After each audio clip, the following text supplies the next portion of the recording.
ഒരു ദിവസം ഒരു വ്യാപാരി തൻ്റെ യാത്രാമധ്യേ വലിയ കയറുകളിൽ കുരുങ്ങിക്കിടന്ന ഒരു സിംഹത്തെ കണ്ടു.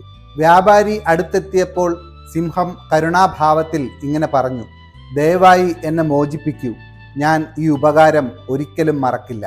ഇത് കേട്ട വ്യാപാരിയുടെ മനസ്സലിയുകയും അയാൾ സിംഹത്തെ കയറുകളിൽ നിന്ന് മോചിപ്പിക്കുകയും ചെയ്തു. സ്വാതന്ത്ര്യം ലഭിച്ച ഉടൻ തന്നെ സിംഹം കാടിനുള്ളിലേക്ക് ഓടിമറഞ്ഞു. കുറച്ചു ദിവസങ്ങൾക്ക് ശേഷം വ്യാപാരി ഒരു വൃക്ഷത്തിന്റെ ചുവട്ടിൽ വിശ്രമിക്കുന്ന സമയത്ത് അതേ സിംഹം വീണ്ടും പ്രത്യക്ഷപ്പെട്ടു. സിംഹത്തിന്റെ കണ്ണുകളിൽ വിചിത്രമായ ഒരു തിളക്കം വ്യാപാരി കണ്ടു.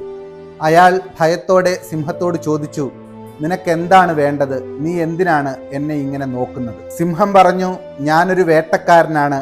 ഇപ്പോൾ എനിക്ക് ഏറ്റവും എളുപ്പം കിട്ടാവുന്ന ഇര നിങ്ങളാണ്. ഇത് കേട്ട് ഭയപ്പെട്ട വ്യാപാരി ഇങ്ങനെ ചോദിച്ചു, ഞാൻ നിന്നെ രക്ഷിച്ച ആളല്ലേ, നിനക്കെങ്ങനെ എന്നെ കൊല്ലാൻ കഴിയും? പ്രശ്നം പരിഹരിക്കാനായി മൂന്നാമതൊരാളുടെ മധ്യസ്ഥം തേടാൻ അവർ തീരുമാനിച്ചു.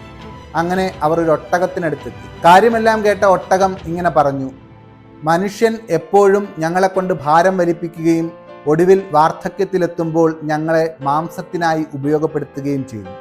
അതുകൊണ്ട് സിംഹത്തിനൊപ്പം നിൽക്കാനാണ് എൻ്റെ തീരുമാനം. അത് സമ്മതിക്കവയ്യാതെ അവർ ജ്ഞാനിയായ ഒരു വൃദ്ധനടുത്തെത്തി.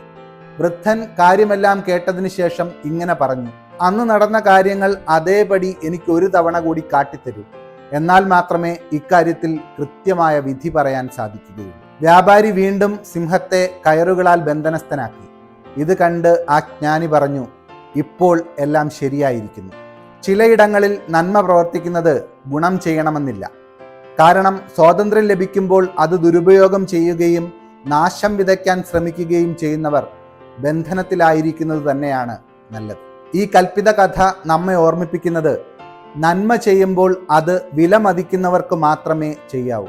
അല്ലെങ്കിൽ നമ്മൾ ചെയ്ത ഉപകാരം മറന്ന് അവർ നമുക്ക് നാശം വിതയ്ക്കും. അത്തരക്കാരിൽ നിന്ന് അകന്നു നിൽക്കുകയും സ്വയം സുരക്ഷ ഉറപ്പാക്കുകയുമാണ് പ്രധാനം.